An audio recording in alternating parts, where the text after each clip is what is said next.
আসসালামু আলাইকুম দর্শক, সাফা বাংলা টিভিতে আপনাদের স্বাগত। শুরুতেই থাকছে সংবাদ শিরোনাম। যে কারণে প্রধানমন্ত্রীর তথ্য উপদেষ্টাকে দিল্লিতে প্রবেশে বাধা।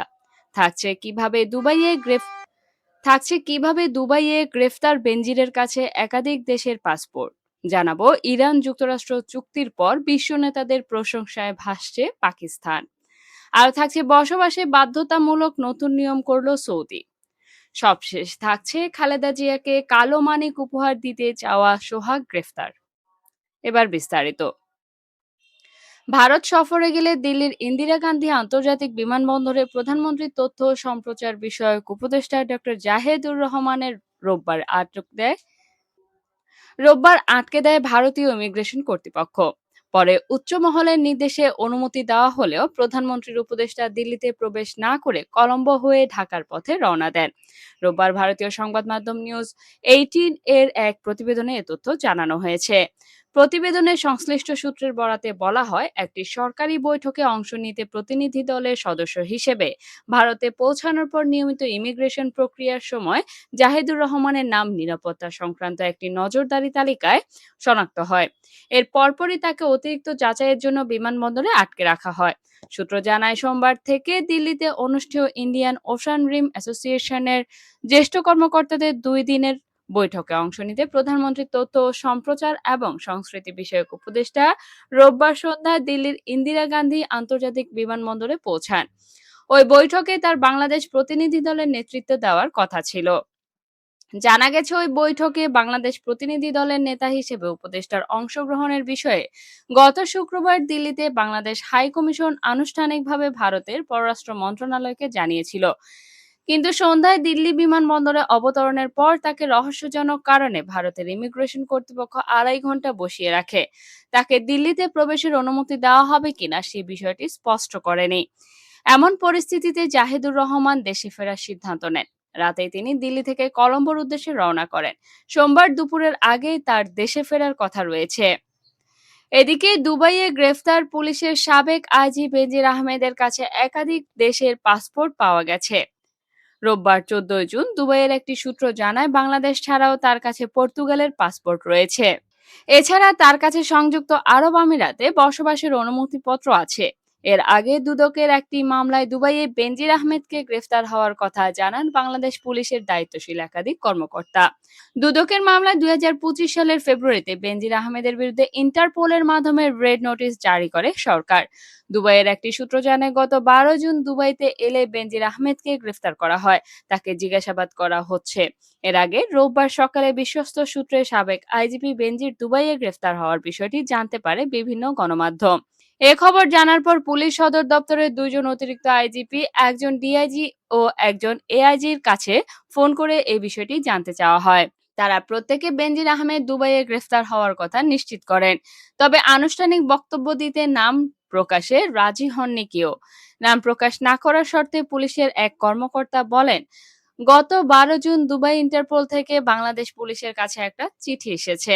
ওই চিঠিতে বেনজির আহমেদ দুবাই পুলিশের কাছে গ্রেফতার হওয়ার কথা জানানো হয়। অন্য এক পুলিশ কর্মকর্তা জানান, দুদকের মামলায় 2025 সালের ফেব্রুয়ারিতে ইন্টারপোলের মাধ্যমে বেনজির আহমেদের বিরুদ্ধে গ্রেফতারি পরোয়ানা জারি হয়। তার ভিত্তিতে দুবাই পুলিশ তাকে গ্রেফতার করে। ওই পুলিশ কর্মকর্তা আরও জানান, বেনজির আহমেদ গ্রেফতার হওয়ার বিষয়টি স্বরাষ্ট্র মন্ত্রণালয়কে জানানো হয়েছে। তাকে দেশে ফিরিয়ে আনার জন্য স্বরাষ্ট্র ও পররাষ্ট্র মন্ত্রণালয় প্রয়োজনীয় ব্যবস্থা নেবে। থাকছে যুক্তরাষ্ট্র ও ইরানের মধ্যে যুদ্ধ অবসানের লক্ষ্যে হওয়া সমঝোতা চুক্তিতে বড় ধরনের কূটনৈতিক সাফল্য হিসেবে স্বাগত জানিয়েছেন বিশ্ব নেতারা। সেই সঙ্গে তারা আঞ্চলিক উত্তেজনা কমানোর এই উদ্যোগের প্রশংসা করেছেন এবং আলোচনায় পাকিস্তানের মধ্যস্থতাকারী ভূমিকারও ভূয়সী প্রশংসা করেছেন। সমঝোতা স্মারক আগামী শুক্রবার 19 জুন সুইজারল্যান্ডে আনুষ্ঠানিকভাবে স্বাক্ষরিত হওয়ার কথা রয়েছে। জাতিসংঘ মহাসচিব আন্তোনিও গুতেরেস এই শান্তি চুক্তিতে স্বাগত জানিয়ে বলেছেন, এটি সংঘাতের অবসান এবং শান্তিপূর্ণ সমাধানের পথে একটি বড় পদক্ষেপ। তিনি ওয়াশিংটন ও তেহরানকে অভিনন্দন জানান, কারণ এই চুক্তিতে তাৎক্ষণিক ও স্থায়ী যুদ্ধবিরতি, হরমুজ প্রণালী পুনরায় চালু এবং ভবিষ্যৎ আলোচনার একটি কাঠামো অন্তর্ভুক্ত রয়েছে। গুতেরেস পাকিস্তান, কাতার, মিশর, সৌদি আরব, তুরস্ক সহ অন্যান্য আঞ্চলিক দেশের প্রতিও গভীর কৃতজ্ঞতা প্রকাশ করেন। তিনি বলেন, এসব দেশের গঠনমূলক ভূমিকা এই অগ্রগতি অর্জনে গুরুত্বপূর্ণ অবদান রেখেছে। তুরস্কের প্রেসিডেন্ট রিসেপ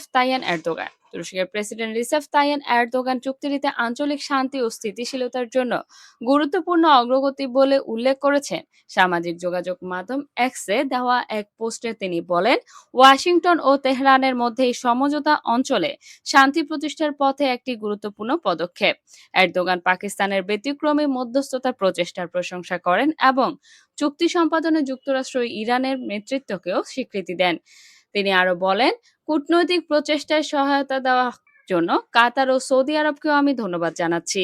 অস্ট্রেলিয়ার প্রধানমন্ত্রী অ্যান্থনি অ্যালবানিজ অস্ট্রেলিয়ার প্রধানমন্ত্রী বলেন, যুক্তরাষ্ট্র ও ইরানের এই সমঝোতাকে আমরা স্বাগত জানাই। অস্ট্রেলিয়া দীর্ঘদিন ধরে উত্তেজনা হ্রাস এবং সংঘাতের অবসানের আহ্বান জানিয়ে আসছে, বিশেষ করে লেবাননের পরিস্থিতি নিয়েও। তিনি বলেন, যুদ্ধ যত দীর্ঘায়িত হয় এর প্রভাব তত বাড়তে থাকে।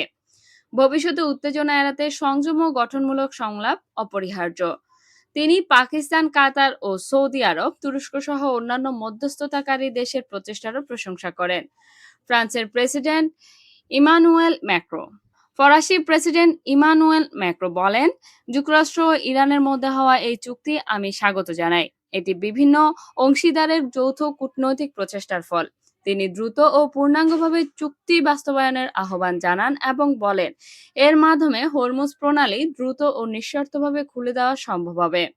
কাতারের প্রধানমন্ত্রী শেখ মোহাম্মদ বিন আব্দুর রহমান আল থানি কাতারের প্রধানমন্ত্রী যুক্তরাষ্ট্র ও ইরানের মধ্যে সমঝোতা স্মারকে পৌঁছানোর ঘটনাকে স্বাগত জানিয়েছেন। এক্সে দেওয়া এক পোস্টে তিনি পাকিস্তান সহ আঞ্চলিক ও আন্তর্জাতিক অংশীদারের ধন্যবাদ জানান।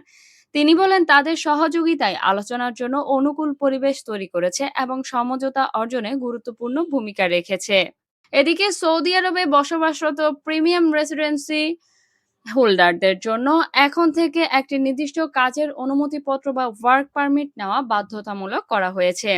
দেশটির মানব সম্পদ ও সামাজিক উন্নয়ন মন্ত্রণালয়ের অধীনস্থ ডিজিটাল শ্রম প্ল্যাটফর্ম কিউয়া এই নতুন নির্দেশনা জারি করেছে।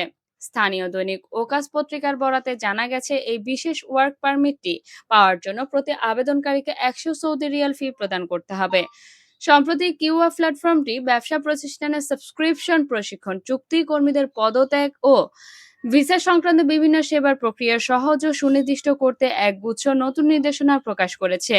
নতুন নীতিমালায় বলা হয়েছে, কিউয়া প্ল্যাটফর্মে বিভিন্ন বাণিজ্যিক প্রতিষ্ঠানের সাবস্ক্রিপশন ফি বা নিবন্ধন মাশুল একরকম হবে না। প্রতিষ্ঠানের আকার এবং কোম্পানির ইউনিফাইড নম্বরের অধীনে নিবন্ধিত ছোট কর্মচারীর সংখ্যার উপর ভিত্তি করে এই ফি নির্ধারণ করা হবে। এই সেবা মূল্য পরিশোধের জন্য গ্রাহকরা ব্যাংক কার্ড, সাদাত পেমেন্ট নম্বর এবং কিউআর ডিজিটাল ওয়ালেটের মতো বিভিন্ন মাধ্যম ব্যবহার করতে পারবেন।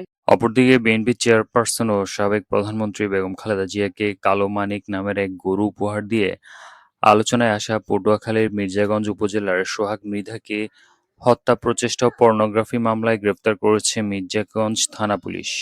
রোববার ১৪ জুন তাকে গ্রেপ্তারের পর আদালতের মাধ্যমে কারাগারে পাঠানো হয়েছে।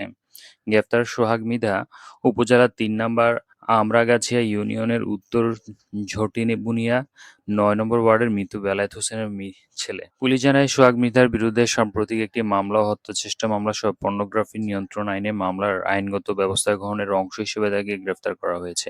এছাড়া পিসিপিআর যাচাইয়ে তার বিরুদ্ধে মারামারি, পর্নোগ্রাফি, নারী ও শিশু নির্যাতন, চাঁদাবাজি, মাদক ও চুরিসহ একাধিক মামলার বিচারাধীন থাকার তথ্য পাওয়া গেছে।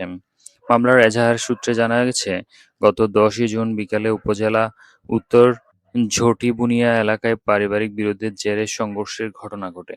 অভিযোগে বলা হয়, পূর্ব পরিকল্পিতভাবে একদল লোক বাদীর শ্বশুরবাড়িতে প্রবেশ করে শাহরিয়ার আহমেদকে টেনে হিঁচড়ে বাইরে এনে মারধর করে। এ সময় সোহাগ মৃধার ধারালো দা দিয়ে মাথায় কোপ দেওয়ার চেষ্টা করলে আঘাতে তার বাম চোখের ভ্রুর উপর গুরুতর জখম হয়।